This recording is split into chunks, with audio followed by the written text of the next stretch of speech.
Have you ever thought about upgrading your home before selling it, before you put it on the market? It's tempting, right? You think if I put in a new kitchen, maybe I'll get more money. Or if I renovate the bathroom, the buyers are going to fall in love with this new bathroom. But here's the truth. One of the biggest mistakes sellers make is what we call over improving their home. They spend tens of thousands of dollars only to find out that the market won't pay them back. The home ends up being overpriced, it sits on the market, and months later, they're disappointed. Today, I want to share a real story right here in the Ottawa area that shows exactly what can happen when you over improve your home. And then I'll break down how you can avoid these mistakes while still getting the most money for your home. So let's dive right in.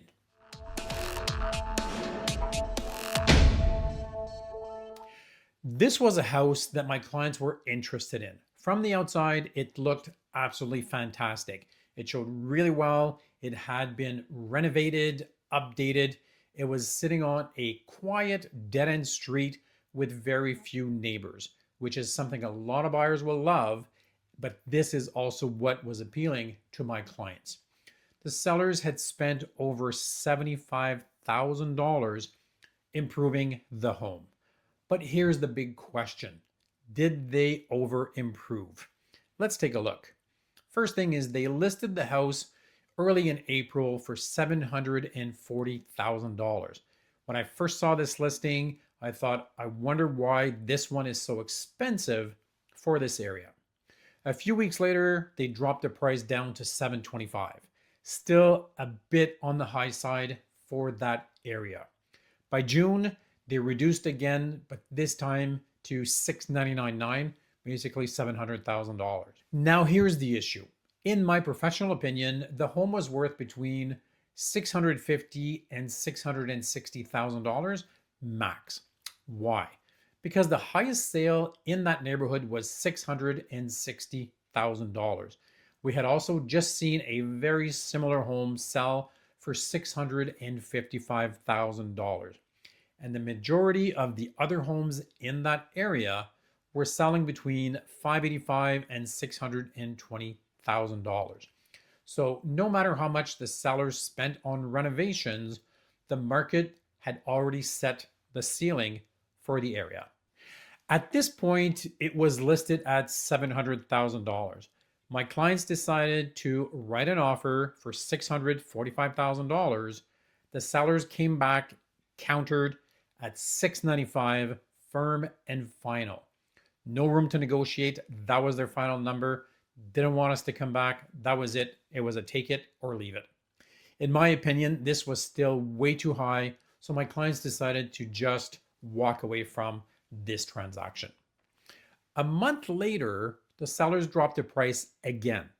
This time it was $680,000, a little bit lower than their firm and final at $695. Then what happened is they canceled the listing and relisted it to bring it back onto the market, but at the same price.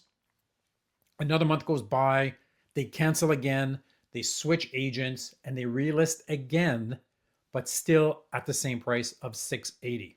So do you think that listing with a new agent at the same price will make the house worth more and sell quicker? Probably not. And as of today, the home is still sitting on the market, hasn't sold, still at the same price. My clients still like the house, but only at the right price. We are going to keep an eye on it until they adjust their price back to where the market should be. So after all these renovations, after all those price drops, and after months on the market, the sellers are still chasing those buyers. Lesson number one is the neighborhood ceiling. And this story basically highlights the most important rule in real estate. Your neighborhood sets the ceiling for your home's value. If the highest sale nearby is around the $660,000, you cannot expect buyers to suddenly pay an extra $60,000 up to $720 or even more just because you over improved the house. You added quartz countertops, luxury finishes, or even maybe a beautiful in-ground pool. Buyers will compare your home to others in the area while they're shopping. If your home feels too expensive compared to what else is available, they're going to move on no matter how much you spent. And this is exactly what my buyers did. They're still liking the house, they're still sitting on the fence, but they're waiting to see if the price will come back to what it should be. You could possibly get lucky and find the right buyer at the right place at the right time. They might come along and pay that extra money, but those buyers are not around every corner. Lesson number 2 is why buyers don't care what you spent. Here's another key point. Buyers really don't care what you spent on renovations. They're not thinking, oh, the sellers put $75,000, so let's add that to the price.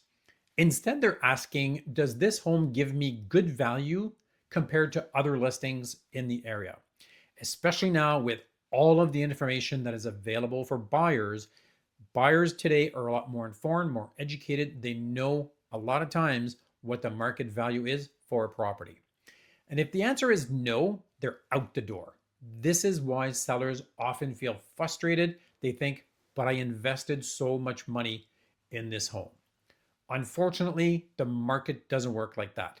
It rewards upgrades that buyers actually value, and only within the price range the neighborhood will support. Lesson number 3 is what upgrades actually add value. Now, don't get me wrong, making improvements before selling can be a smart move. The key is knowing where to spend your money. Here are the upgrades that usually give you the best bang for your buck. Number 1 is fresh neutral paint. This makes your home look brighter, newer, fresh, and move-in ready. Number 2 is minor kitchen or bathroom updates.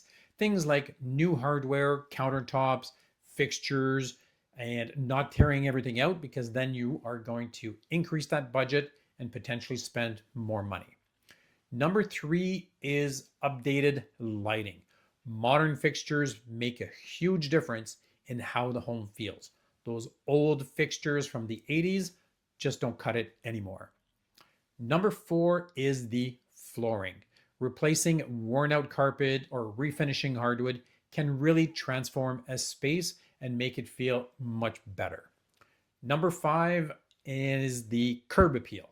A tidy yard, fresh mulch, maybe even a new front door. First impressions do matter. I have a home stager that used to tell me all the time, you only have one chance to make a great first impression. Make sure that first impression is a good one. These updates are cost effective, they appeal to a wide range of buyers, and most importantly, they don't push your home above what the market will support in your neighborhood. Lesson number 4 is how to decide if a reno is worth it. So before you pick up that hammer or hire a contractor, ask yourself these 3 questions. Number 1, does the upgrade bring my home up to par with others in the neighborhood, or does it push it way above? Number 2 is, will buyers actually pay more for this feature, or is it just nice to have? Number 3, is this something most buyers want, or is it just my personal taste? If the answer is no to any of these, it's probably not worth doing before you sell, because you will spend a lot of money and it might not be worth it. You might not get that money back on the sale price. So what's the bottom line? Don't fall into the trap of over improving your home. The market sets the price, not the realtors, not the buyers, not the sellers, and also not your renovation budget. Instead, focus on small, smart updates that make your home shine and let the neighborhood do the rest.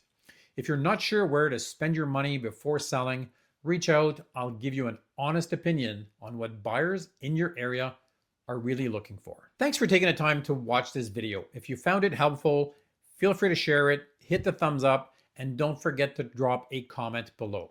Also, don't forget to subscribe to my channel for more straight talk on real estate. I will see you in the next video, but in the meantime, if you have any questions about getting your house ready, what renovations you want to do, make sure you give me a quick call, or you can always email me at jeanricher jeanricher.com. Merci beaucoup et bonne journée.